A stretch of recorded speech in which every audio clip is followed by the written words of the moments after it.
Yo, what's up, ECL? We're gonna be hopping on into another day here in South America. I am Exner. I'm joined here alongside Paladin, and I'm really looking forward to the action. We got some exciting matches. We got some new looks, of course. Red Canids, who's been looking to rebuild a roster with a opper that has experience, that has tenure. So that Ninth Dawn could focus on his calling, and on the other side of things, we got this kind of young gun crew roster who has been building up the Argentinian scene as well. Yeah, no, I'm super excited to get stuck into it. I mean, both of these rosters have something to prepare for in the RMR that's closely approaching, and I'm sure both of these teams would love to attend that. So, best of ones like this, there's a very limited amount of officials between now and then, so I'd really say that all of these teams are taking these games very seriously, and you can see that. I mean, even for Red Canids and crew, these best of ones do matter in terms of retaining their current positions or trying to rise within the ranks. Like Red Canids, if they could maintain that upper bracket strength, it would be fantastic for them. They would love to have a second lease at life, considering how they were able to qualify for Pro League last season. And for crew, they would like to sneak into that playoff conversation, which I think they are capable of doing. I think that kind of middle of the pack there is a little susceptible to falling apart. I'm not too impressed by the likes of like K, Solid, Insanity, Glories. There's room to play with there.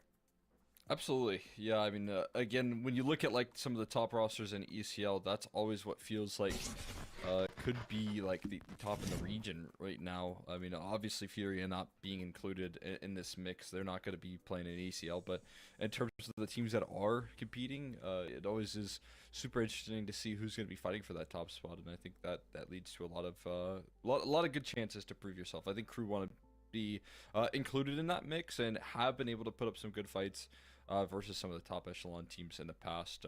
And again, as this roster gains experience, as they gain some of the talent that they have here and build that up, I mean, again, as I had mentioned in the past, this is kind of like a younger roster in a certain sense with some of the like stars and some of the more experienced individuals. But for me, I feel like again they have a lot of potential to be another team outside of Brazil in the South American scene, proving their worth. When they played in the Thunderpick World Championship, and honestly, what I saw from them was really exciting. I think the addition of Yell brought a little bit of cohesiveness to the roster and some experience, much needed experience for a younger roster. And I saw a couple of good games out of Deco and Ataraxia. Ataraxia's AWP is like super exciting to watch if he's on. He has this super flicky, fast style that you would really enjoy to view. But the problem, as is most operas with the flashy style, is consistency, and that's kind of where I'm looking at for him. And I think both him and Deco are just these huge win conditions for them. And if they don't show up, then it's hard to go down the list and find another one, to be completely honest. Like, Reversive can have his moments here and there, but it's kind of few and far between. So for the most part, it's exciting as far as the prospect of crew goes. When you look down the list, okay, you've got Bestia as an Argentinian team, and then it should be crew next. That is exciting, but as far as them actually being a consistent force at the top level of South America, that I think there's still a little bit of a road to get there. Yeah, there's going to be a bit of a windy road, I think as well. I mean, one thing's for sure though, I think in the past so far, crew have had a decent handle on this head-to-head in particular. Not getting completely blown out, being able to put up some fights in maps and best of ones and in games in the past. And one of those maps has been Mirage, where they've been able to test a lot of what Red Canids have to offer. And Red Canids, obviously, I think are a pretty incredible Mirage team. When you look at this roster on paper, when you look at the teams that they've been able to beat rather consistently, you would expect that again, this is one of the teams you really don't want to face on this map. While it does seem like Red Canids are kind of capable of getting upset on this map and losing to some of the top echelon rosters, I feel like again they've had a good grasp on this map, and I think even with Henny furthering with his AWP and his kind of proactive moves, it makes Red Canids that much stronger. So I think leading in on this for crew is going to be a little bit of a difficulty. Yeah, no, I'm completely with you. I am worried about the difference of not having Hardzao and now having Henny in the mix. We've picked him as our Arcadia player to watch, but I do think that Hardzao's safety on a map like Mirage was super paramount, and now you're shouldering those responsibilities onto Nithon. And now it's a very put up or shut up moment for Nithon, right? You took out the responsibilities of calling and you were expected to op at a higher level. You weren't able to do that. You've now brought in an opper to help deal with the situation at hand, and you need to be able to solve the rifling duties now. You're touted as a better rifler than an opper. So for me, this is the last chance for him, and if he can't provide the same sort of responsibilities I personally think Hardzao was fulfilling, then this team can definitely fall past the level that they were originally at rather than eclipsing it. And that's kind of the goal of this roster, right? They want to be in that tier 1 SA roster status as of right now. Yeah, I think with Nithon being on the squad now still and getting so many different chances to succeed, I think rifling again has always been one of his assets. Like I know he's forced the op a lot with this roster in the past, and it sometimes just doesn't look pretty. But his rifling is like I think aggressive enough to still be impactful. He can be proactive enough to put himself in positions to take duels, and again, when you have players behind him that are pretty incredible riflers, I think while you are putting yourself in a bit of a difficult spot, I think Hardzao was not a massive liability on this roster.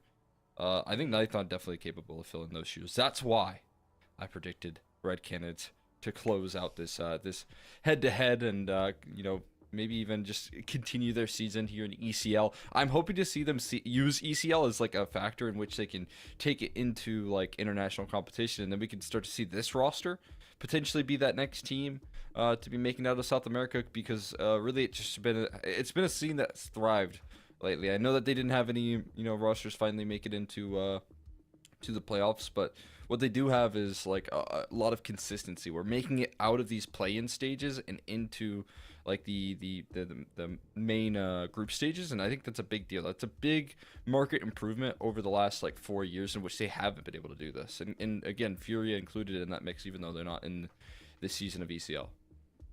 Yeah, no, I'm completely with you. I am very excited about Red Canids having the prospect of going to EPL for this following season, and showing what they're made of, and gathering experience for some of these younger players. I want to see Venom Zera on LAN. I want to see Davideus there again, because I think both of these guys have shown a lot of really awesome things when they are in that kind of a situation. But yeah, I think for right now, it's all about getting there again, making sure that you can lock that spot in for next season of EPL beyond this one, and then I think just trying to translate that into the RMR qualifiers as well, because look, they looked very disappointing to me at the Atlanta quals. I didn't like the results that they put out there. You know, you can argue that there were teething issues trying to get that new roster on board and making sure that Henny feels comfortable and Nithon does as well with these new roles. But to me, I'm seeing all of the teams within that bracket, and I'm thinking Red Canids is by and large the best team by a very wide margin. You look past Audic and you look past Bestia Vikings. The Red Canids is definitively the better team. But now, when I move into ECL, I'm hoping that they can use these officials to kind of better themselves as a more consistent force, because we can see what they can do when everything is, the chips are down on the table. They can upset some of the best teams within South America, and they proved that last season. But the question is whether or not they can keep that kind of status up moving forward, because I don't want them to miss out on the RMR, and I certainly don't want them to miss out on a competitive EPL later on in the season. Yeah, I mean, last time around as well, if we're talking about like this roster's trajectory throughout the year, made it to that last RMR and didn't perform as well as I'd kind of hoped they were. Yeah. Were at least like maybe touted to at the beginning of this year, where we saw Venom Zera like kind of transition out of playing like these superstar roles. I think David getting a lot more attention on this roster. I think Venom Zera on land had a big struggle in transferring that success when pressure was on in that land format. We didn't see the same exact like Venom Zera that I have seen online, where uh, even just getting more opportunities to make it. Like you said, missing out at Atlanta could potentially be that crucial experience that you need to build into future lands, because as we've been seeing from the South American scene, you got nonstop officials.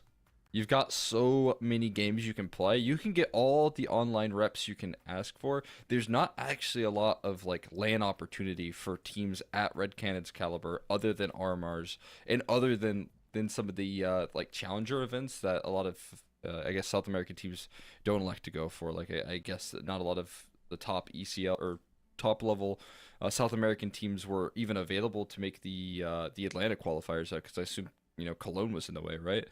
So, Yeah. That was one of those opportunities that was missed. And again, like you said, you're looking at teething issues. You're looking at the opportunities of this roster kind of being missed. But still, I feel like that was a good opportunity for them to try and get that experience, get more reps in on land, and it wasn't quite capitalized on. Yeah, I mean, I'm looking at other options for them. They don't really have a lot going on beyond the RMR, and I don't know. I think that even in the current situation, when I'm looking towards 2025, Valve ranking points are going to be such a huge importance, and if you're able to get to a major RMR, if you can get enough points from there, if they could at least qualify for the major, it'd be huge to get so many points and start racking up invites later down the road. I know I'm thinking very far in advance, or we still have like a whole 6 months to get there, but if you want to start racking up points, you're gonna have to start accepting a lot more invites and a lot more opportunities for some of these close qualifiers. And I Yeah. hope that Brazil can kind of keep that in mind moving forward, because I definitely think that they were definitely in the mindset of like, okay, we want to play the IEMs and go from there. But I think you've got to have a stepping stone to get there. And I think going to Challenger, like Payne did when they were like winning Melbourne and whatnot, it was a huge boon for them. And you could see how much easier it was for them to make the transition, one to LAN and then to bigger events as well on top of that. Yeah, I mean, it might be on that same boat like more recently as True. well, right? Like Yeah. they were able to what was it, Yanjiping get that Right. challenger, and I think again it's like more opportunities that you see this then directly translate into success in other international events. Maybe less so for like MIBR specifically, but they have been more consistently at these IEMs, more consistently playing through plans. And again, the whole scene kind of fielding a bit of a lift off from that point, which is just really cool. Like Payne again, just a series away from making it into the Cologne playoffs, which is kind of just, you would have never expected that could have been a possibility. Maybe even at the beginning of 2024. Like I don't think anyone really anticipated that much. But as you can tell from our yap, we had a bit of a delay. We should be good to start things off. And we're getting ready for the pistol round. Henny already challenging out towards middle. One extra peek for good measure. But concessions being made in this middle department. They smoke bottom connector on this T side to boost in towards window. This is creative.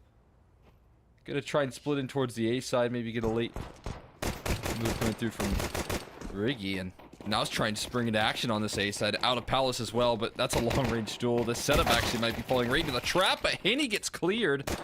And they've got access into this bomb site all of a sudden. David looking to shut it down, though, and he certainly will. 4 kills from his position, making it look easy on that A side.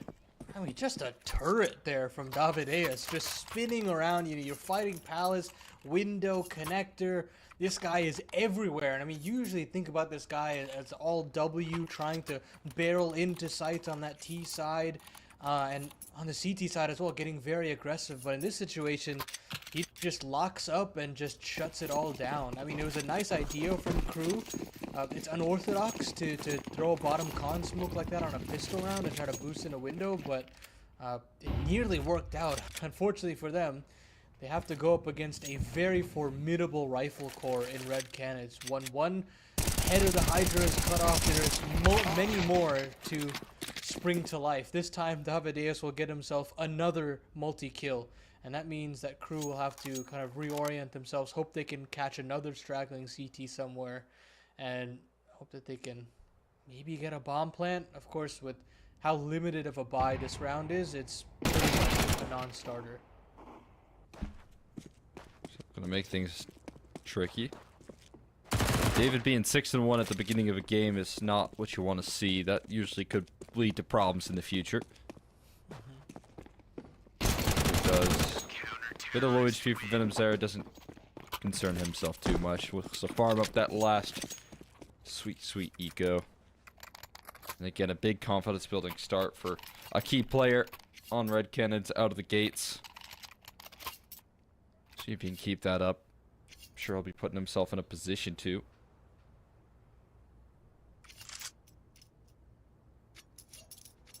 So he got ready to go. For Crew's buy round. I know these guys like to have a nice plan A, but when plan A does not go according to plan, what do you do to react is the real question. And right now they've taken mid control and they've just sprung out A here. Looked like it maybe not expecting that full out aggression. David is still looking to hold down the line. He's got himself 2 picks in towards the middle, but again the A site control has been long lost. And Zera finally sliding his way in. David gonna be shortly behind him, waiting for this deep CT spawn aggression, but I don't know if they realize how low some of these HP bars are, so you can see it's already gonna be tucked out, calling it a day. Considering the early aggression out of middle, I think it's incredibly difficult for Red Canids to react to how quick that A play was as well. And that's the strength right there and that surprise. 2 sacrifices in that department, but you know, it does the trick. Yeah, no, I really like that play there from Crew. I mean, they're sending so much utility in middle, using multiple pieces to just get those 2 players scaled up into the boxes and make sure that Red Canids have to respond to it in some way, shape, or form. And I mean, then that 3-player hit that comes through, it's very effective. It's aggressive. There's decisiveness behind it as well, that you can tell that the player under Balk is just so confused that they're that aggressive. They're tossing smokes thinking that the next phase is going to come through in a little bit of time. But it's very, very nicely done from that plan A that I was looking at from Crew here. Now, go the same bit of utility, still less so in middle. But again, Henny will take significant damage. Players will have to respond to that in kind, and now they're going to rinse and repeat into this A site with more bodies. I mean, it just looks like Nightdawn already getting so much of a test initially on this A side and seeing how much he can really do. David trying to play around the smoke, but he takes about half his HP to the Molotov, and Nightdawn is caught wide in the open. You got jumping Mac 10s in play as well, but David is still firing up. 10 kills so far, another multi. Feeling a bit unstoppable, but losing his teammates in the meantime is going to do him no justice. Another one out of Davis, not giving up on the round, but he's so low. He can't sustain this continued damage being done, and his teammate has fallen. It's all on his shoulders once again, as it has been, and another kill from David, but it's just not enough. 4 is just not going to cut it here, unfortunately, for him, as Red Canids fall victim once again on this A side. What the hell, man? Davide is on an absolute heater right now, and he looks so damn clean. Crew, by the skin of their teeth now, are getting through these rounds, and they're finding a way to circumnavigate him at the very least. Another decisive A play that works out in their favor. They're trading very effectively, making sure to take the most important pieces of the map as quickly as possible. Oh my god. Down to a Stop peeking him! David Stop peeking him! is on another level. Stop it! You gotta stop it. You gotta stop it. You can't keep peeking him. He's gonna cook you. It's over. 100%. You've let him get 14 kills already. You can't give him another duel. You've gotta call it. You gotta know when to fold him, man. He's too good. This is unbelievable numbers. 6 kills in the last 2 losing efforts. And 6 more in the winning. And now he has 2 to start off this one. He says, I'm not going to let my teammates be in a position where I've got a clutch. A 5v3, we can handle this. We can sift our way through it. Give him another duel. He'll certainly take it. Now finally getting HE'd off the line, but still he's got teammates on the site proper. They are scared to move forward. They're scared to start this approach. They're scared to peek into David. Inching their way forward, he continues to dwindle the HP bars, and again his teammates continue to rotate in time. More damage done from Venom Zera. The USPs and P250 just not being able to close the distance. And Venom Zera diving in, has picked up an AK, picked up a Deagle, and Laser runs out of ammo. So Venom Zera gets time to reposition. Flash gets tossed right into his face. Laser gonna make it out with the AK in hand, but more damage done. Ricky goes down. Bomb gonna be planted. Venom Zera, he's not gonna fully bite on this one, and he instantly deletes Laser with the headshot. That was the only way he wins that round, and he makes good on Davis's early promise. We're getting some serious fireworks from Red Canids to start off. David Ayos with an opening Deagle sequence at top mid. Just absolutely deleting Ataraxia's AWP. And it's Venom Zera in the clutch. 1v2, P250 to his name. Drops down, again, picks up an AK. And, you know, you can tell crew are trying to defuse the situation as quickly as possible, not letting these players get too warm, but it doesn't matter. Through fire, through smoke, it sincerely will not make a difference. And now crew, relegated to just Glocks, have to stand there with head in hands and say, okay, maybe we can try to do something with these stock standard pistols. No. But now David Diaz is going to get himself another multi-kill. 16 and 4 is actually crazy. Nah, that's so wild, man. Every round, they just keep feeding the beast. He's done so much in the early stages. Again, now Venom Zera joining him on the map of Mirage, which is great news, but not quite for crew. Don't get to have much fun with these two. Starting to have a field day on Mirage. Showing exactly why and what this team is made of. Like, just pure firepower in between those two players. And then you get to talk about now Cold Zera and Henny on this. The experience, the winning experience. It makes so much sense. But Nightdawn again put to the task on this A side. Can't just quite pass the test. And David, it seems like they're aware of his position. Maybe making noise and getting to the spot because Laser is full focused in on his location. But still, David gonna be able to sneak and strike on in just in time. We're looking for more, but this time limited to a single. Finally. No, that's finally something to smile about if you're crew. They've got a safe plant for connector, which means that this post plant is actually manageable. Still a little bit of utility to try and muscle their way in. And Ataraxia still has got his sniper trained on these positions. Henny trying to find a line to get a frag through, but nothing giving its way. It's the double Zeras try and get themselves into the round, and Venom Zera with another cracking headshot to make this a little bit of a doable situation. Now it's Cold to step up, but Venom Zera is sticking this every single day, and Ataraxia cannot connect. Every bullet in that 5-chamber does not land, and he'll just have to hang back with 16 health as Red Canids get themselves a 5th round. Honestly, I like the idea. The post plant is decent, but man, just not able to trade effectively. And Venom Zera, Cold Zera, both finding so much more impact in that round. Pretty cool boost as well on top of the triple box there. Like a split-second decision being made from Red Canids to get another off angle that you have to deal with. You would never expect it. Yeah, never fun when you gotta deal with the smoke diffuse of AWP. It's just not the right tool for the job. So those pesky smokes, they always got them in the post plants nowadays. You never get away with easy clutch in modern Counter-Strike, do you? There's always a smoke on top of the bomb that you have to mess with. Make things no fun for you on that T side.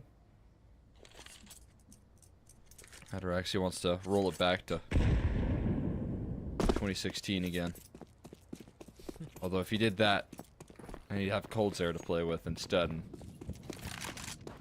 be just even more difficult. Yeah, I would not want to play that Cold at all.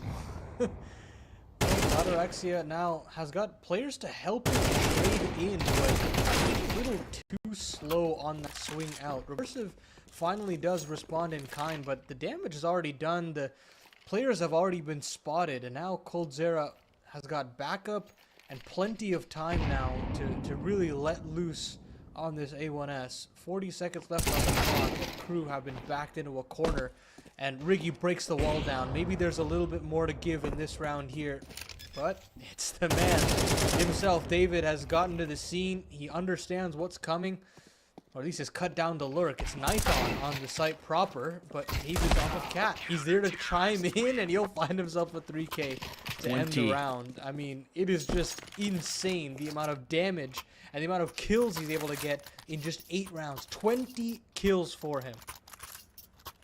That's insane. 20 kills is actually nuts. It's every round, man. Only a single round where you got 1 kill so far. I actually can't believe it. This is definitely super. I mean, he might be a little bit more difficult to deal with than 2016 coldzera right now, because he is firing on all cylinders. There's no chance he's missing a beat, and they get to another fight, swinging up catwalk, and another win for him. Nighton has had his struggles on this A side, but this time he's going to pass the test. 2 players inch their way through smoke. That is falling straight into the hands. But it might require a little bit more impact here from David, and he collects another multi. Just Nighton donating that one to him with all the damage done, saying, hey, I want to keep that percentage up. That's just a good IGL right there. Yeah, let's get you to 30 before the half is over. Love to have your superstars confident. I think somebody DC'd there. I think that player was already dead, so it shouldn't be a problem. But now Deco, another player that we kind of spoke about being a huge win condition for crew, put into a clutch with the bomb on his back. One together. Oh, it's a very David spray though. Oh yeah. I think he just wanted to give David his 3rd in the round, and that's 23. Count it, 23. Oh my god. How much can one man do in a half? Call attack, man.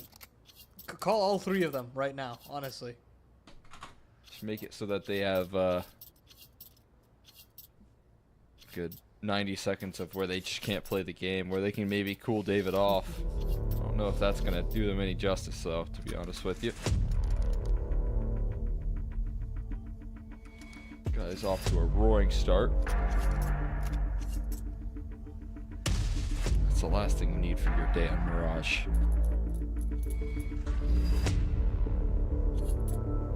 Let me take this time to check the profile.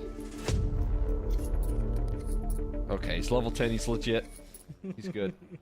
He's just having a good game. Passes the research.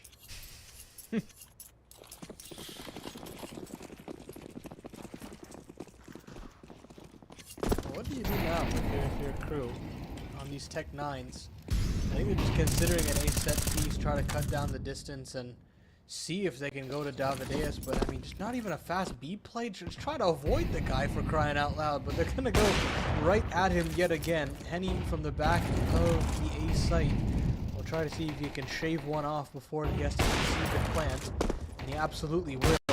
Rises up to the occasion, starting to get run down now though, but of course, coldzera is there to make sure that his teammate is safe.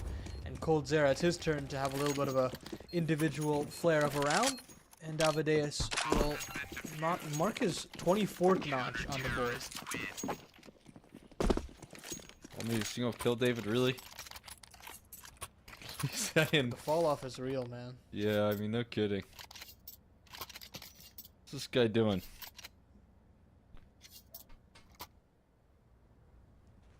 Not too bad.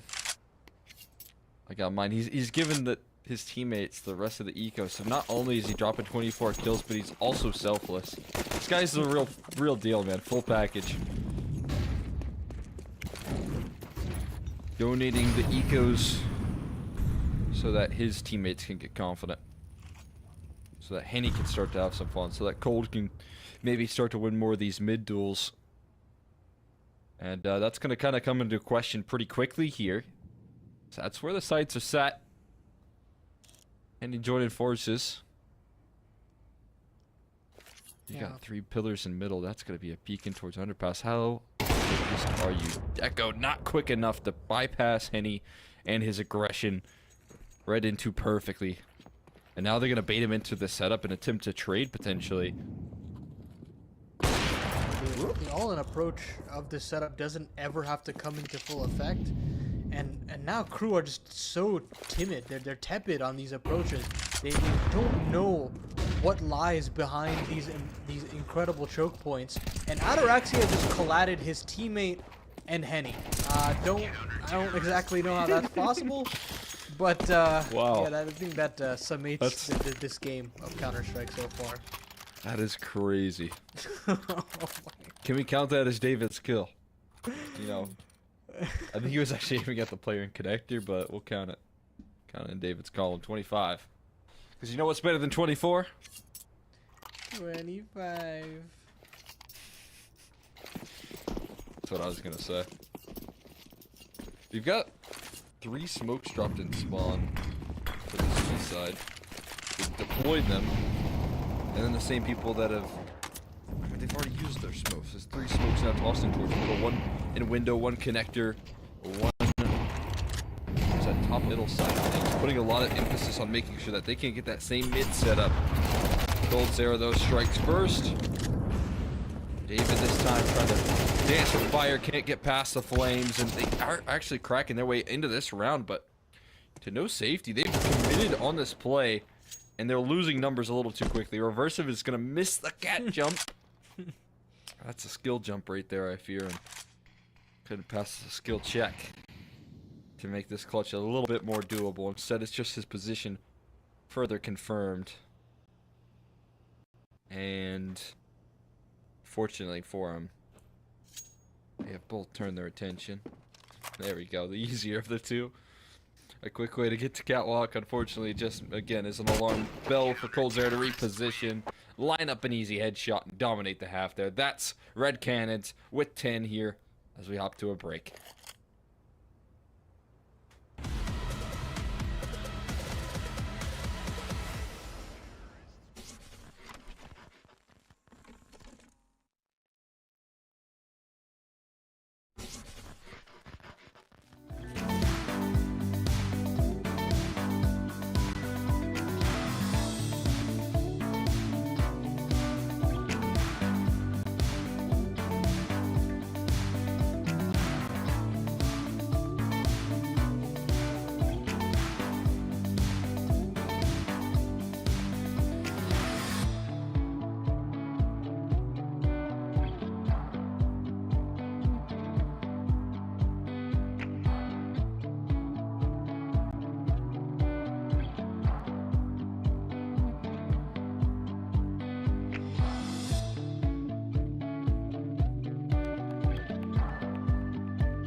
Yo, we are back once again. And we're here with David, who has just dropped 24 kills and a half. Had a monster map for himself. And Red Canids thriving off the back of it. We'll see. I mean, again, selfless as ever. Now buying utility for the squad, saying, "Guys, I got you." Using his molly to full effect and scaling up catwalk. 60 damage on Ataraxia as the B split goes on forward. They've scared them off of the line a little bit here, but still looking to split their way on in. Python knocked out of the server. David looking to crash the boards, but they just can't make it out of apartments. They got trapped. Caught paying rent in apartments. And now Cold Zero left to try and get a clutch. A 1v5 that I don't think he's going to get too much lift off in. Not quite. Yeah, it's a nice idea from the Red Canids to try and split up into the B site, but you've got so many alarms going off on the way up the catwalk. You've got a player in con that spots it out. You've got a player in window that hears it as well. And you can just see with the tempo that they're going at that it's just an inevitability that the B bomb site would be the end result for the Red Canids. And that's where you have 3 players on the bomb site proper and a 4th one in quick succession. There's just no way for Red Canids to bully their way out of that one, especially with no Davideus at the scene. So Crew manufacture a very nice pistol round. They extend play in this game. They should be able to match themselves for 4th. And for me, it's just showing how competitive you can be against a good roster. Golly, No, God. you're not supposed to lose this round. You're not supposed to lose this round. They're not gonna get a kill. 1v5. Oh, he's it's been doomed. dinked from triple. It's finished. Man, fuck. How have they been all dinked?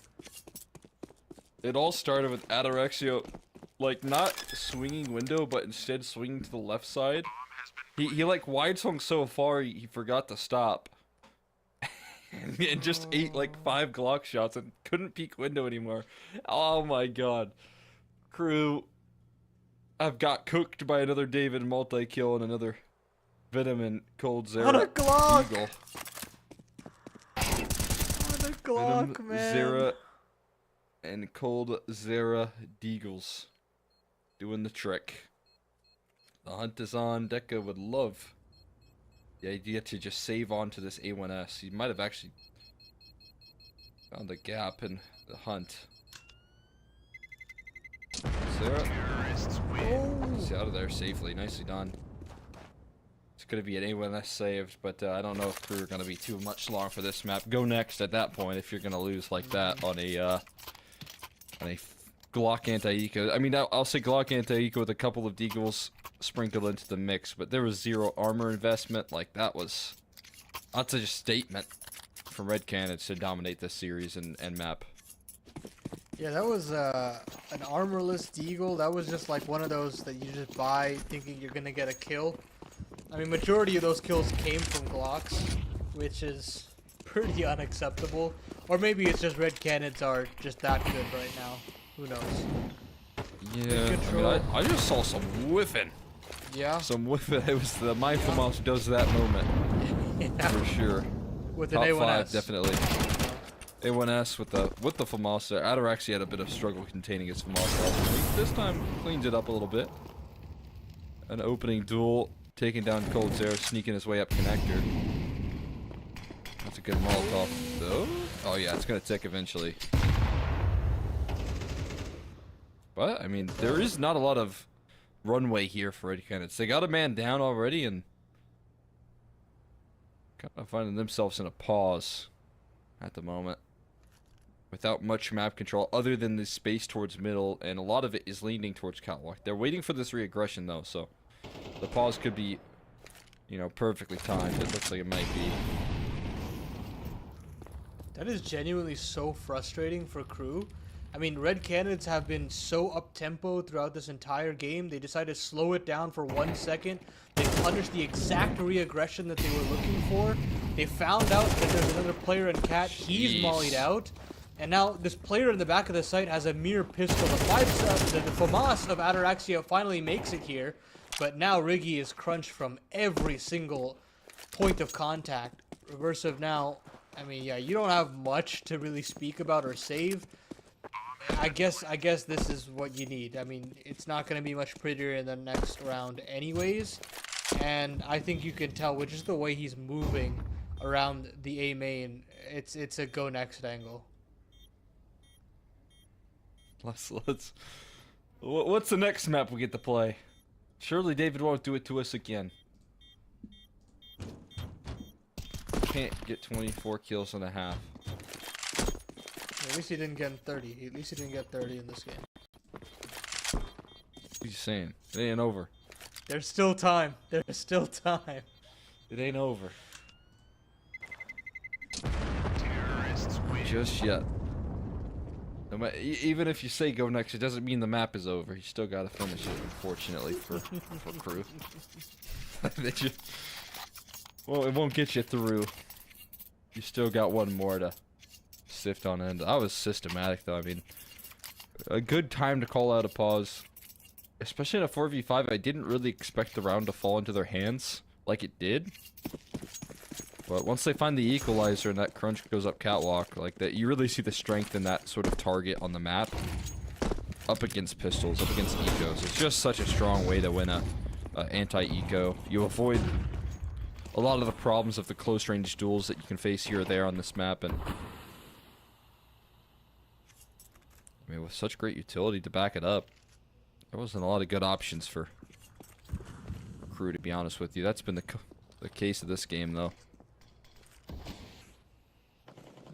Doesn't matter what half it is, what situation, and David. Oh no! Just short. Just short. 16 HP. Laser couldn't let him have it, man. Oh, you know what? Props to Laser. I mean, he understands the real task at hand. Avoid David getting a 30 kill game in a 15 round match, or a 16 round match, I should say. Laser now, I mean, how in the hell would you ever live there? Riggy falls, and it's just on to Reversive, who saved the 5-7 last round with that vest and didn't get any chance to use it. Probably will only get a chance to fire off 2 bullets here. And what about 0? 2 bullets is, yeah, 2 bullets is definitely a luxury. That's never happening. So Red Canids, just an absolute demolition from them today. I mean, wow. Talk about a speedy map 1. Yeah. I mean, again, we highlighted a lot of Red Canids, and in theory, this is the sort of form I would like to see them in when they're up against this level of competition on crew. This is, again, like a plucky underdog roster. They're going to be in the middle to lower side of the pack in terms of this season of ECL, at least in my mind, where I place them. And while they have shown some strength in this series before, that was not an example of it. It just looked like individual takeover was the place. You know, hideous RKD player to watch. Didn't have to do too much when you have David absolutely feasting, having himself a field day. Yeah, I really enjoyed watching David play. I usually do. I like to see this guy again. I kind of enjoyed his impact on his teams in the past since he was on 9Z. But that was something special right there that we got out of him that you don't get to see all that often in the modern day of Counter-Strike. Just that much takeover in a game. Oh, completely. I mean, his impact is undeniable, and I mean the name that he made for himself when he was on Paqueta and then when he moved over to 9Z, it's definitely a significant one. But we're gonna take a short break. When we come back, we have a second map waiting in the wings, and we'll see if this domination from Davideus can continue, or whether crew has a little bit more to say in this best of 1 series.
And we are back here once again.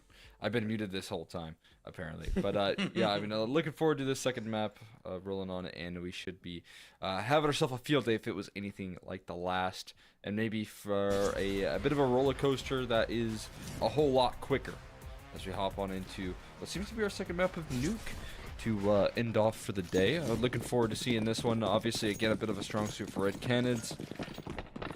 Well, we'll see. I mean, again, obviously David never required to have those performances for Red Canids to win, but it is always fun to see, you know, that sort of form take over. We'll see if he can replicate any of that, or if Crew can fight back here on this map.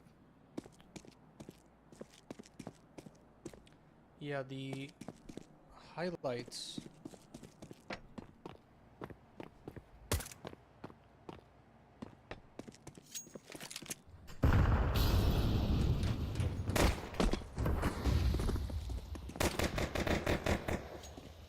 Got a pistol going on here, David. He's gonna get maybe the first chance. He's the first to go down. Actually, ninth on.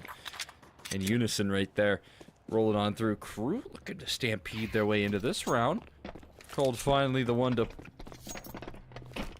start to plug the ship, but I think a little too much water has leaked on in, landing on that lower bomb site.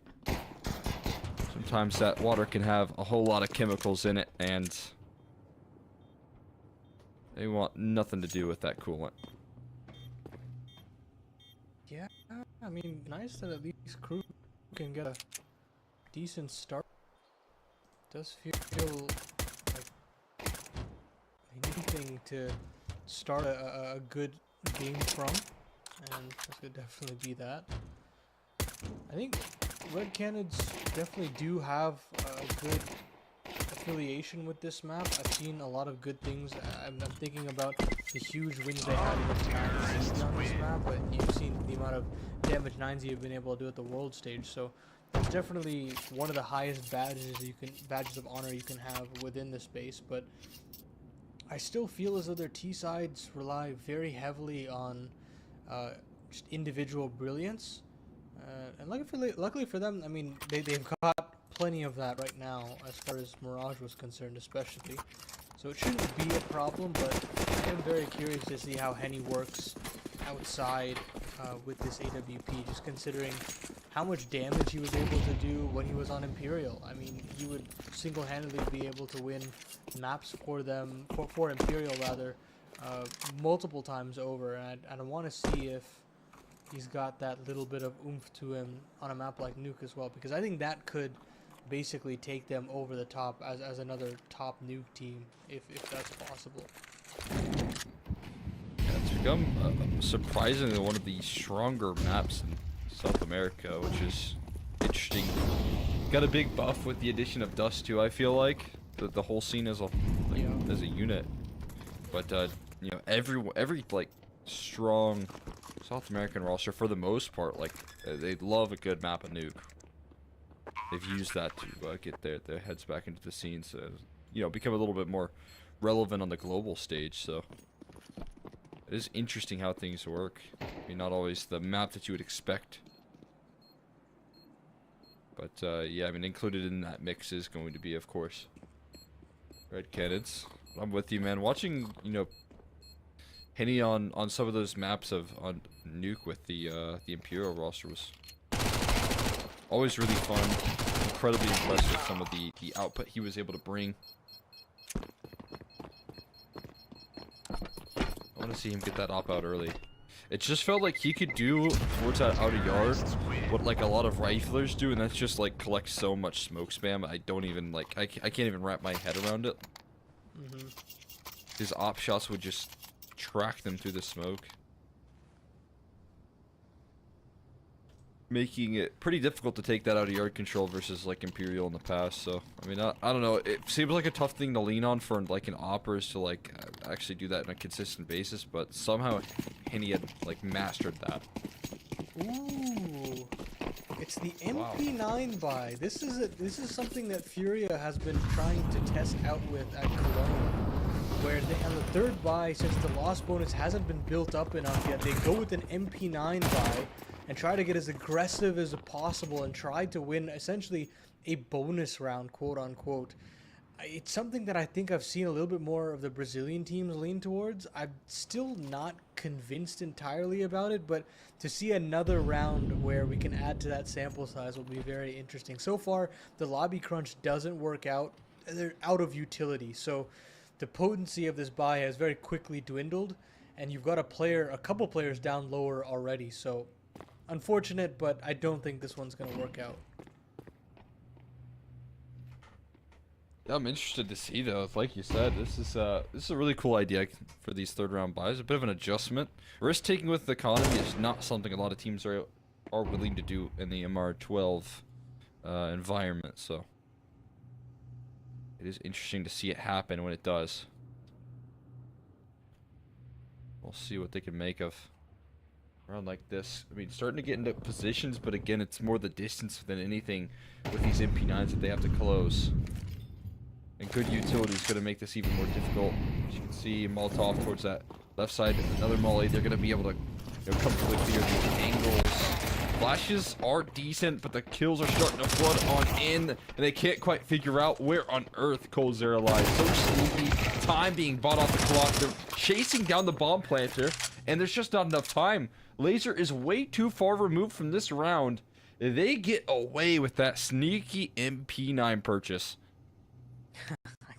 I shut it down thinking that once you have two players down lower, it should be all done. But, I mean, the pace at which these rotations are coming through and the speed at which these guys are swinging out of these angles, it's way too difficult for crew to track. They don't have enough bodies to make sure that bomb gets securely planted. I mean, it is just obscene you can put in. And after that opening game, it's done. This should be it. And cannot hold on for that third round. And I mean, other bonus to that MP9 buy is that you're getting money, SMG money in that whole situation as well.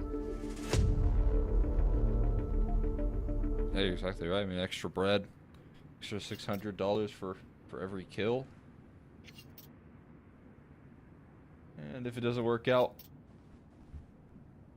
it'll just be wiping that clean from your memory and probably getting a... I mean, I imagine they could have still invested in the next, right? With that loss bonus. Is that the kind of end goal? They're still able to afford another purchase afterwards. Very cool idea. This Molotov, David has to run through. Does not make his life any easier here. He gets shut down and there's more flames to charge through. This utility usage is incredible from crew. And an attempt at recovering some lost space. Numbers get punched in. Tough retake at hand.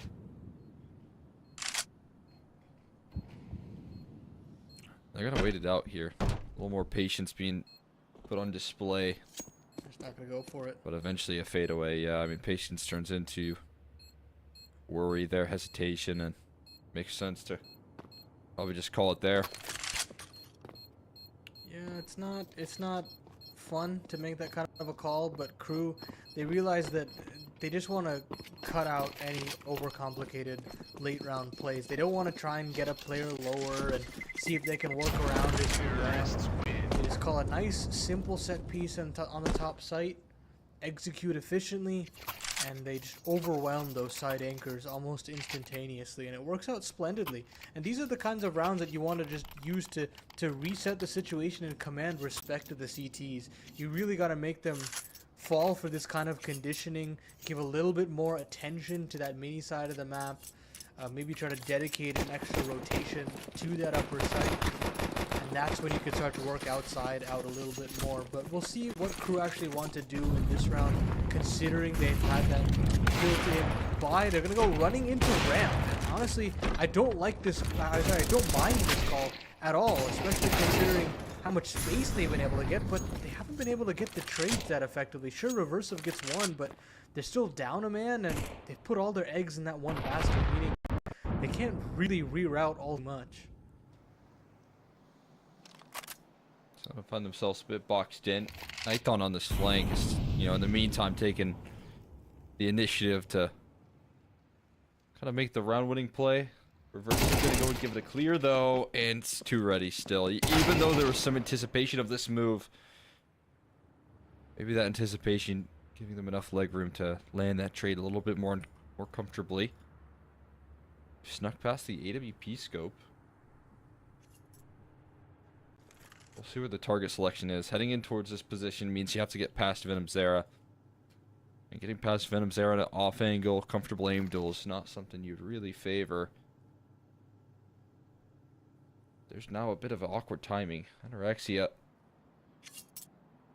has a chance to split in through Mini. Venom Zera not quite registering this, and I think we're going to see very soon Henny be a little bit frustrated. Although this angle still, even if he's surprised by the mini play, is going to be effective in a certain sense. And it's cut off anyways by Venom Zera. He comes in just in time. And he never even has to fire off a shot there.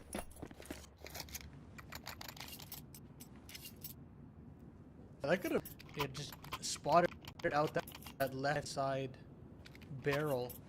It works out for the red Canids. They managed to streamline that round well.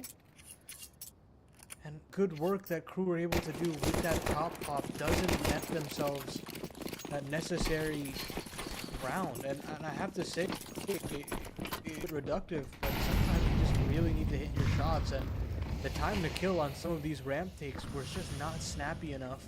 Now they're going to try another one to the top lane. Vanquish Cold Zera, but he's just going to hold down Swan and Cold Zera. We'll 5. Those sweet, sweet ecos dealing with that A-side play.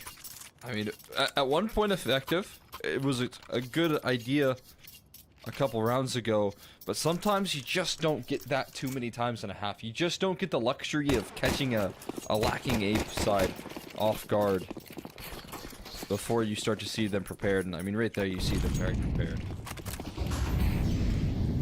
Good reactions, better rewards. Done. He said, I'm going to commit to this one. Putting himself in a bit of an awkward spot. Still collecting a freebie. Instantly traded, though, this time around. HE exposes, and Deco starting to do what he does best. Put him a bit of weight on his shoulders to step up to the plate. Be more influential on this T side. As needed on Nuke. One of those maps that, I mean, where he comes from in Bestia, again, was one of the strong suits of his prior team, and he was a big reason as to why Bestia were so good in the past, so it's comfort territory for him. His teammates looking to capitalize off the back of that, sliding out. It's only a single that David can find. His multi-kills have been a little more sparing this time around. I think Kenny's just going to call it a day.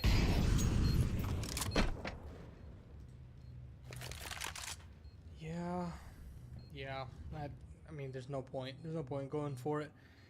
I do think that he's gonna have to change up his position if he wants to survive the bomb blast. Don't think the lower side's the best position for that, and Deco is already here in secret to try and deal with that kind of circumstance. I don't know if Henny's gonna do it. Out. Not actually a kill for either of these players. They both connect some of their shots. Henny still wants to hold on to fighting, but he'll be happy to go down in that kind of situation. He was gonna die to bomb, right? Yeah, you don't care really at that point. Yeah, I mean, I think Kenny's just consistently fighting right there. I think he knew he was toast. Dead to bomb if he walked any further forward. Not a chance for him to get out. Same case is true, but again, taking that op away becomes a lot more expensive than you'd like. Not enough to break the bank, though. Still cash flow. Red Canids to get another investment on out. This time they need to stabilize with it. Otherwise, the crew could really build up a foundation in this half. Start singing different tunes. Got Nython. Ready to catch some of that aggression. The A1S fires up. I think they want to take that secret space back, but that's not really an option for them any longer. It's already too little too late.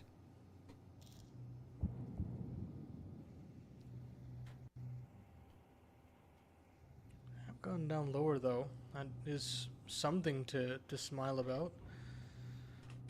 Whether or not that actually is enough to pull a rotation is another question. Niton is showing a lot of face there, but Venom Zera has to deal with ramp control, and again it's been lost. It's something that crew have been able to repeatedly pressure in, and now Niton has getting called over, and they've got to stand and deliver.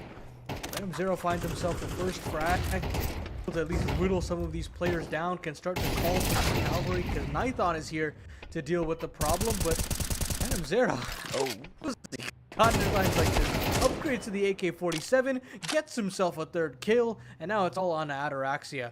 How do you clutch up when it stands at 20 seconds left on the clock, op in hand, and no bomb to plant? I mean, I guess you just gotta save, because there is just no way in hell you're getting in through this lower side defense. What a round there from Venom Zera. Not bad at all, finding himself with the timing. I think, you know, kind of a tough picture painted initially with how things were shaping up, given the initial map control that was established.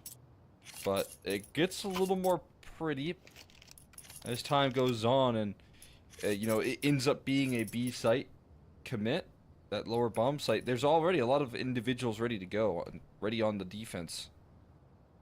So what ends up being like a bit of an awkward start becomes an incredibly strong finish, given the fact that there's just numbers. There's players ready to go on that site. And that helps out a lot. Goes a long way in terms of them being able to seal that round in.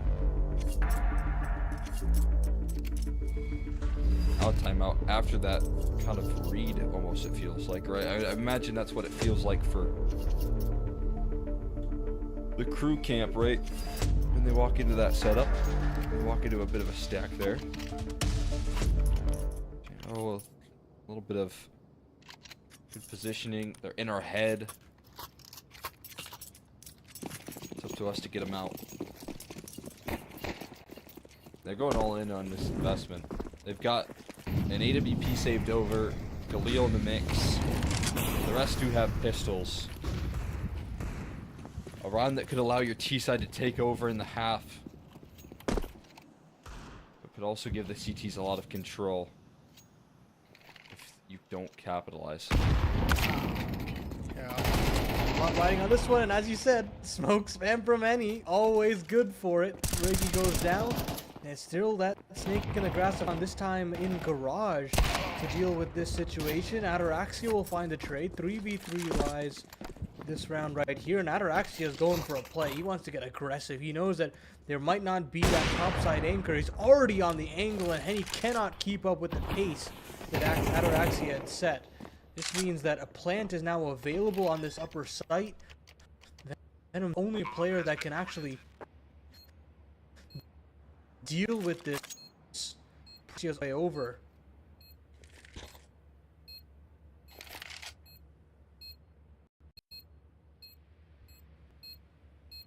Got themselves a good little 3v2 that Red Canids aren't interested in challenging any further.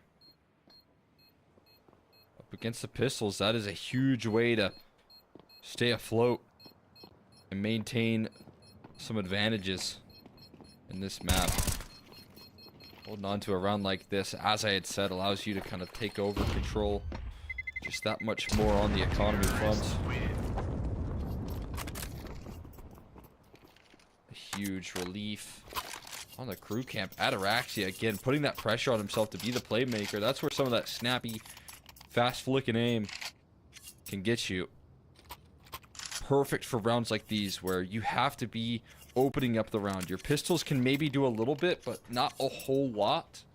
And as you can see, he's able to bring that full power. I mean, again, with the rifle save, it's not the end of the world.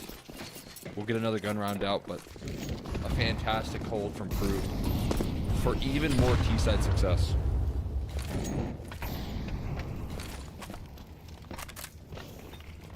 Now the tempo again to this top side. They know it's a site that has been undermanned, underhanded, and they've not been able to hold it down for as long as they can. So many top pops working out splendid. Even that low buy in the round previous working its magic. And again, Red Canids cannot go for this. Their finances completely eroded. Henny needs to hold on to the sniper. And Crew, they're starting to find the extremities of this Red Canids nuke. And I've had a lot of problems with them specifically, and I'm glad to see that Crew have done their homework. They found and is really making Red Canids try and earn this map win. I mean, 6 rounds on your T side, you'll be grinning ear to ear if you're the Argentinians. I mean, now you're putting yourself in a pole position to try and split maps with Red Canids, and after that Mirage, I feel as though getting out of this situation with the split map affair, it'd be fantastic for them.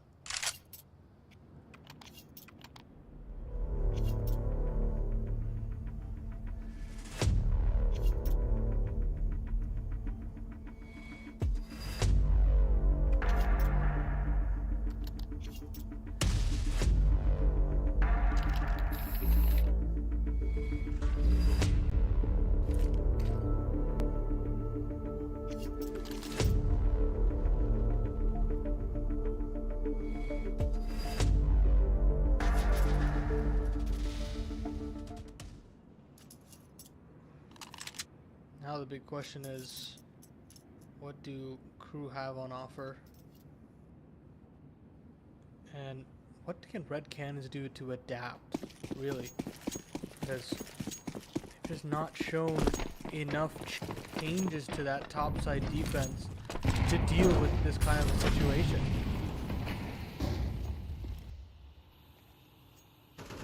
What they got in store for us.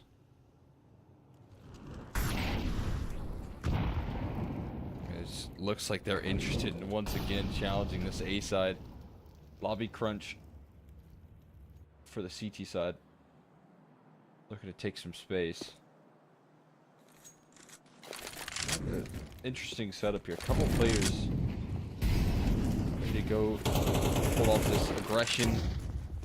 Meanwhile, Versus looking to sneak their way through mini. David immediately cracks with the MP9. And finally, a solid, cohesive defense set up by David to start. And now, actually playing around the smoke. This might be the one gap to make a winning move, but Nighton eventually reads into it, understands some of those timings and possibilities, and isn't going to let that fly.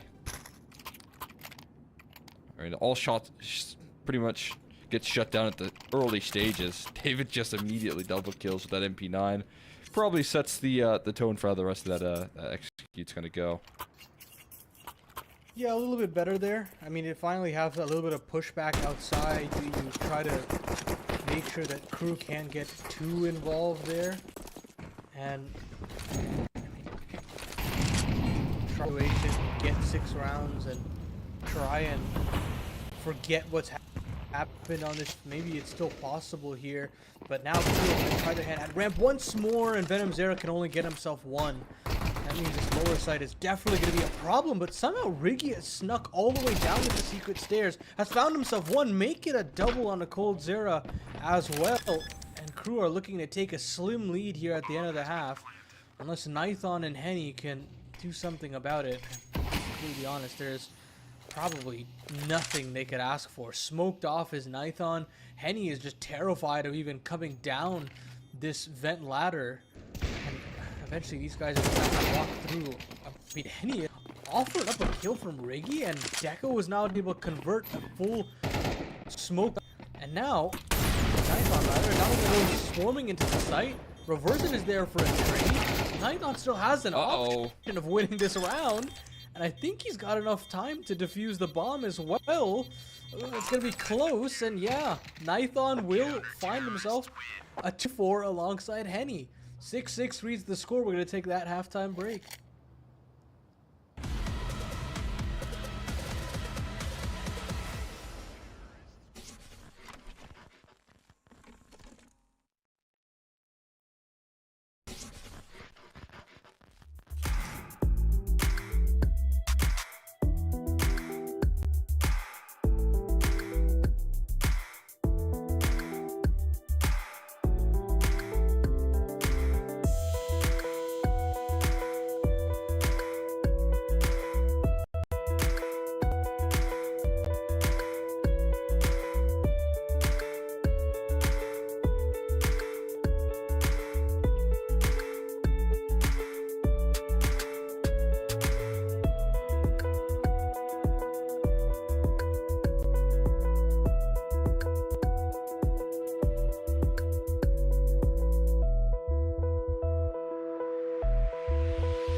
second half, it's all knotted up here at the turn of the half, and an incredible resurgence from Crew in this second best of one compared to how things started.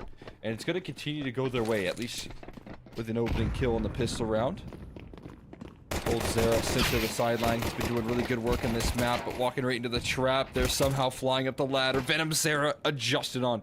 Riggy continuing to fight from this position. Continuing to find impact. Henny left on his lonesome.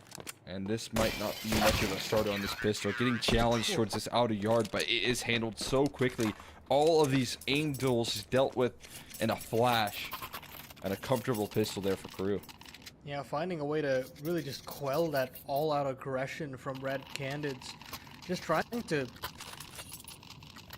form health and comes to be. Crew and Riggy especially just holding on to that unbreakable, sorry, that red box position near back of spawn for as long as huge. And now Red Canids take this full save. It's not the start that they were looking for. To roll it back. They're gonna have to slow it down, but Venom Zera, he wants to keep up this good look that he's had throughout this half. I mean, you remember what went wrong last time around? It was, you know, Beagles lacking armor for these players that got them through and quickly ended that last map. They've got to take this one a little bit more carefully. I think they certainly look like they've learned their lesson. Not making too many mistakes. Flying MP9s, making sure to throw the aim off. This one, despite one extra kill, is not lost up against the lesser weaponry. They will be able to convert it and move forward with an 8th round before the first gun round of their opposition comes out. Bit of a relief. That's how things should go.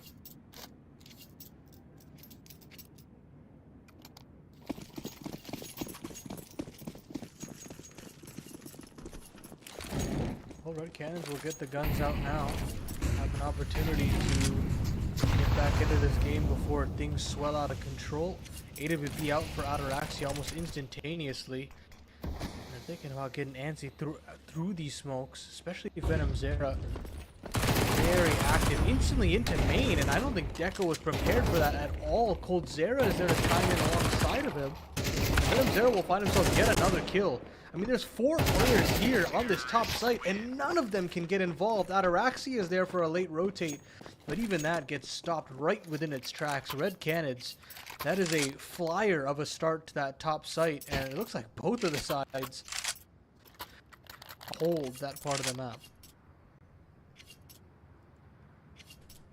Not a bad way to throw it right back in Crew's face there for Red Canids. Just, you know, what worked against us being now used against the side of Crew. Like the philosophy. Not a bad game plan. And they keep that up. Good look out of the gates. Up against a bit of a wild force buy. We got the YR School of Weaponry in play. It is Nuke, of course. Yeah. The XM must be brought out. It must. Well, look, if there's Trying times like these, when economy's low. Yeah.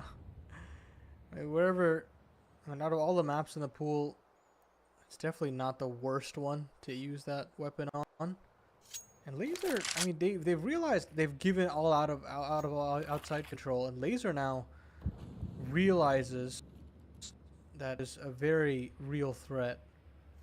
Trained on the higher railing angle that traditionally a lot of T's like to take, but they're gonna do a little bit of a low-high setup, or I was thinking they were gonna double peek that, but Nithon will just take care of business. No harm, no foul. And now, this time pressured. Ataraxia's gonna go aggressing into Hut alongside Reversive, but he dealt with. Reversive and Deco chime in. Reversive went down?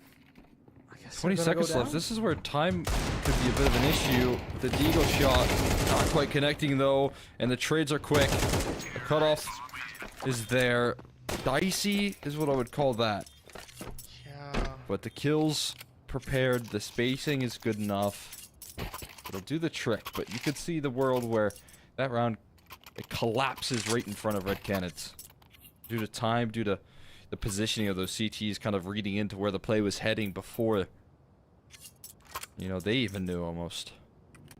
Yeah, that's what I was kind of talking about, is that I feel like their T side, they try to brute force their way through a lot of situations, and you know, with the amount of talent on this roster, you can get away with that, and I still feel that fundamentally these mid to late round decisions can sometimes be a little sketchy. Crew right now have got to find a way to deal with that and punish those kind of decisions. This won't be the round for them to necessarily do so. David has taken significant damage on these USPs and will get drive-by'd by Reversive.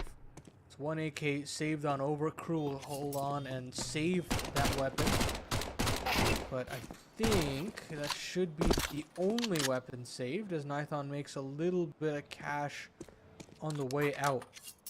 Red Canids will find themselves their 9th, and now, honestly, the tables have kind of turned. For the most part, Crew have not been able to hold on to any major choke points on the map, which begs me to believe that a lot of work to do here when we come into this next buy round.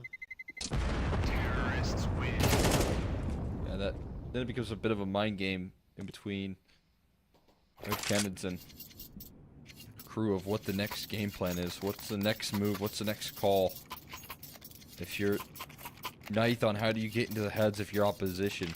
Is this going to be one of those power plays? Fast A, use your mechanics to break on through. I mean, in a very similar fashion into which Crew tried to get away with on you. It felt like a lot of upper quick hits were getting them a lot of success.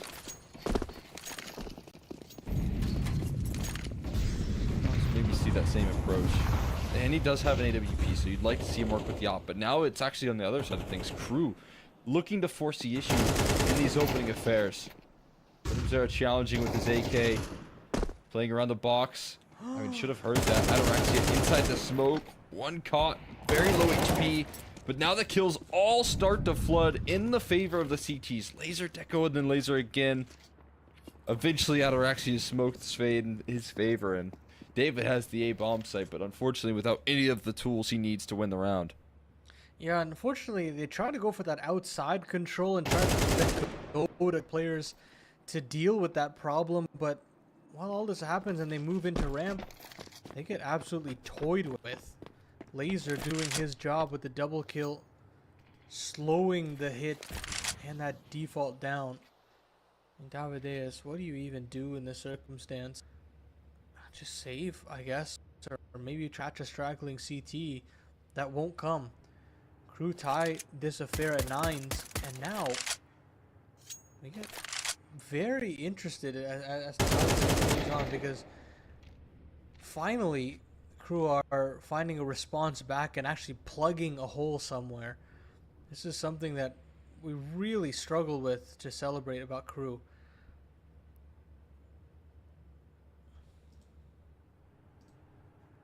It's looked to be like a pretty cohesive, unified setup towards that outer yard out of the gates, and then obviously, as you can see, very clearly unified in that ramp defense as well. Lost out on all forms of approach. Lost out on their outer yard control. Lost out on their aggression towards ramp. So I mean, David left with no good options on this but to save. There's plenty of money to go around in reserves for Red Canids, but you know what I thought was going to be an opportunity for Red Canids to show their experience, show that strength that they have, that advantage that they have over Crew in this series.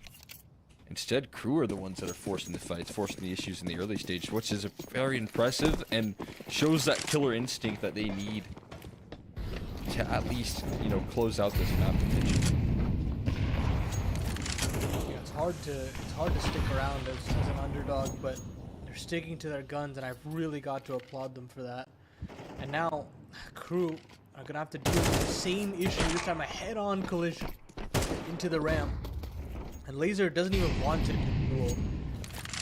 Unlike the previous round where he delivered 2 frags, he gives it up.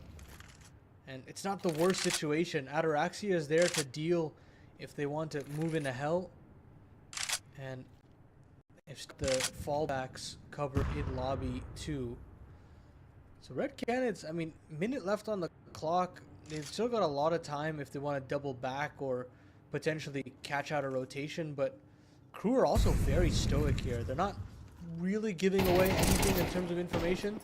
Finally, Deco makes a move through, and here comes the crunch. It's a late round crunch from Crew, and unfortunately for them, they've fallen right into the honeypot that Red Canids were brewing. And 10 rounds seems all but imminent here for coldzera-led side. That's pretty incredible. I mean, just perfect trap setup. I mean, it has been the theme. If you look at just that last round, if you're Red Canids, you figured out a way to take map control a little too comfortably. Hitting will even remove those last 2 players from saving, adding insult to injury. But again, they just took that map control a little too easy, didn't they? And that would imply the idea that maybe there's going to be some sort of re-aggression in the mid-round. They were exactly on the money with that call. Something similar. I mean, we didn't get to see a lot of the T side of Mirage, but it's very similar to what they did, you know, early on in that T side. Put a bit of a break in the action. Let the play come to you. Again, they walk right into that trap that set up to perfection. And now they've essentially got to give away 11. Not what you want after getting a 6-rounded team half. But Red Canids are showing that they've got brawn as well as brain in this offensive half. Versive now Ataraxia aggressing into the lobby to maybe catch out a player. David is very aware. Drops a Molotov at his feet. Plays behind it as well.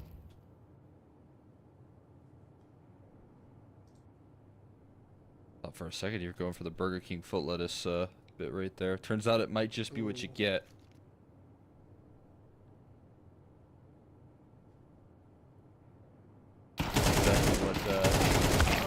Crew are getting right now. Again, David hasn't been required to be a superstar like it was in that last map. Just had to find some kills here or there, and it's led them to this position, but maybe 1 isn't enough because it has given over an AK. Reverse it has a strike for another 3 in the round. 1 by 1 they give him these duels. 1 by 1 he wins them. And now he's got control. Round that could completely save Crew the control of this map even. I mean, it's done. There's 8 seconds left on the clock. They're considering about just going to pick up weapons. Venom Zera is here. He actually goes down after time. Cold's got to hold on for dear life here. And he just will. No recovered weapon necessarily, but that is a round that you should be converting every day of the week. They just get stalled out all across the map, and the indecisiveness comes back to haunt them. Red Canids will take a timeout. They'll try to discuss what just went wrong, but Crew have now been given another lifeline. They've been able to make those 5-7s work. I mean, they get a boatload even after dropping all those bodies. In terms of the weaponry, I mean, you get Ataraxia's AWP out, you get a full belt of utility across the board, and you really put the pressure on Red Canids now after what looked like a T-sided half that should be able to pull away and close it out. I mean, I've really got to applaud Crew throughout this game of Nuke, and just showing to me that they've got a lot of good game plans in place here. And they're really pushing Red Canids to their limits in multiple ways. Last round, a sign of depth right there. As you'd mentioned, you know, sometimes this team can call upon reverse. This can be a player that is strong enough to deliver you a round in those high pressure moments. I mean, that's just a bit of individual brilliance from him coming through, and more so catching this this T side, and a lot of hesitation, a lot of indecision. Right where you want them to be when you're on those ecos, so that you can use time as a factor, as opposed to the weaponry that you lack. But not lacking weaponry in this occasion. Ataraxia strikes for an opening. Beautiful line. Early kill. And not a fadeaway. No, he's going to re-up on the angle. Now, what do you do in this 4v5? David Ace is going to try to search for a kill. And maybe try to pull some rotations over him. He's pulled over a couple of players. Riggy is still here. So they're going to double back into outside control instead. Mini smoke is in. They're thinking about going through it. Oh, no, I double back.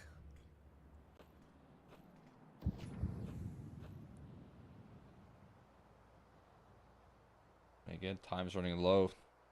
Time's going to be of essence here very soon if they're not careful. That could be another thing that they fall victim to once again. It's not really going to be able to bypass the trap. The setup is patiently waiting for this heaven prong approach. Deco just turns quickly. Deco's still entrenched in the back of the site with only 2 targets left. He goes down, but he goes down with 1 more kill, leaving it on Nathan's shoulders. Soul tied up at 10 with a fake plant. Laser's going to fly up the vents. Nathan, he has to stick the bomb. He's in the open. He's going to go down. He'll get the plant. It's going to be some extra cash, but Laser's going to secure the round, secure an AWP, and take a lead for Crew. Whew, I mean, that is a beautiful setup there from Crew. It's giving really a Red Canids a taste of their own medicine. You've got a player at Mustang, you've got a player in the back of the site, and a player Tetris. I mean, how do you just pick apart that site? I mean, Red Canids nearly found a way to deal with it. They were able to dislodge Deco, and they even dealt with the Ataraxia rotation. But Laser stepping up when they needed him in that 1v1. Doesn't overcomplicate the situation. Doesn't try to kind of cower away. He plays confidently in the 1v1 and gets Crew their 11th round. One bomb plant does give a little bit more potency to the Red Canids purchase here, but they've really just put all the chips down. They've upped the ante and they've said, we've just got to get it done with this sort of a buy. Crew now knocking on the door of potentially splitting maps with Red Canids, and I've got to say they've really earned this one and earned my sort of respect with how they've been able to deal with multiple perspectives of this Red Canids offense and defense. Yeah, by no means easy handling this sort of pressure, handling these sort of players. They are overcoming the challenge, overcoming multiple different like economic breaks in this map. Have always figured out a way to remain competitive in it. Now blowing open the smokes, another prong of their approach to hold on to this ground. A lot of damage taken from Coldzera. Looks to slide out for more, but it's all being shut down. One player in the back of Unbreakable being spammed down, but still hanging in there. Not given this kill. He's begging for teammates to come help him, as he still maintains control of the bomb in his hands. A sneak through back big garage. Eventually Henny will track it, but again, it's still a mission to get this bomb. Unknown of where David's location is. Gonna make the job of Henny even more challenging. He's just not gonna get his teammate involved in time. It's being read in on. Reversive is in your head. 2 kills to close. He knows exactly where the next play is coming from. 21 kills now, and 12 on the board for Crew. Oh, I mean, they've seen the light at the end of the tunnel now. They've dealt with the heavier buy that Red Canids can bring forth, and now they've got to deal with just some MAC-10s and some pistols. I'm thinking this is just going to be some all-out Hail Mary play from the T side. See if they can cut down the distance and get in the faces of Crew. But right now, Riggy's not missing a beat, and Reversive certainly isn't either. I mean, you've got so many players gone negative, and they're still pulling out this kind of a performance. It is very impressive to me. It's an all-out cross from Red Canids. 4 players going to go down the secret stairs. And Crew really do have to keep this in check, get the rotations down as soon as possible, because it's only Deco that will potentially deal with this hit that's coming on in. Oh, and he can't even get one on the fallback. He's really under a lot of pressure here, Cole. He needs to get some extra support coming through. That is going to come in the form of Ataraxia with his AWP rotating on in. He's going to get some extra help as well, but the smokes are blocking them out of the sight. Eventually, they crack their way through, and Red Canids starting to figure out solutions as to maybe how they get their way back into this one. Another headshot of the Cold Zera flying by with the Tech 9. Bomb being planted as well. Spam in a panic as Henny looks to trade things off. And a flash goes in. Henny avoids it. There's more kills coming out of Henny's Galil. And just when the moment seemed the most dire for Red Canids, that's when the stars shine the brightest. Oh my goodness, Red Canids on the pistols. I mean, they dealt with majority of the rifles and the SMGs and the lot. You're thinking it's over, it's done. That's how Crew just converts. And even Deco, just so much damage on 2 players. Gun goes dry, and then that's it. As soon as he falls, there's not a fast enough rotation to deal with that situation. And now you've got a meager buy on the other end of the equation. Overtime looms here on Nuke.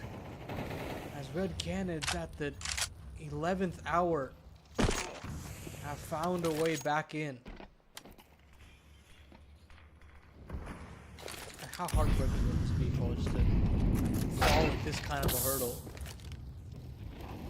Oh. Looking to avoid that reality, and now the 5-7 strike back all at once. Henny left last man standing. Yeah, he's giving him op shots, and the 1v5 is quickly turned into a 1v3. He finds another one, but eventually Deco fights in the fire. And that is how Crew do it. They avoid the heartbreak of letting this one slip a little too far out of control. Will close it out in regulation, denying overtime for Red Canids. And again, I mean, fitting in for this squad on Nuke, they just hung in there all the way through. A resilient roster, a resilient team, deliver Red Canids their first loss. Yeah, I've got to say, I mean, Crew showed to me that all the things that I've seen in them in previous series was not a fluke. They have a lot of solid game plans, a lot of really good defaults. The only problem that comes to me is that they just don't have enough firepower to get over the line against top opposition. That being said, today I think the game plans trump all of that conversation, and you find a reasonable win condition to make it work in reversive. And that was really awesome to me to see it all come together like that. Our player to watch, Henny, not the performance that we were looking for from him. Also a little quiet on Mirage. Granted, it was still a win, but I think really the spotlight has to go towards Crew. You got to give him the flowers of just how they were able to battle back from that spanking on Mirage and look as competitive as they did here on Nuke. I'm 100% with you. It was an impressive result. They had a lot of different opportunities where I wouldn't blame a underdog for folding over and kind of calling it on Nuke. You know, the same challenges were faced once again, but they hung in there. They were able to, keep the fight up, and for that, I give them a lot of credit with you. I'm definitely excited to see more of this roster in the future. But speaking of which, not much future left for this broadcast as we're ready to shut things down. Thank you all so much for watching. Obviously, again, looking forward to much more ECL in South America, guys. But with that being said, hope you have a wonderful rest of your night, and we'll see you soon.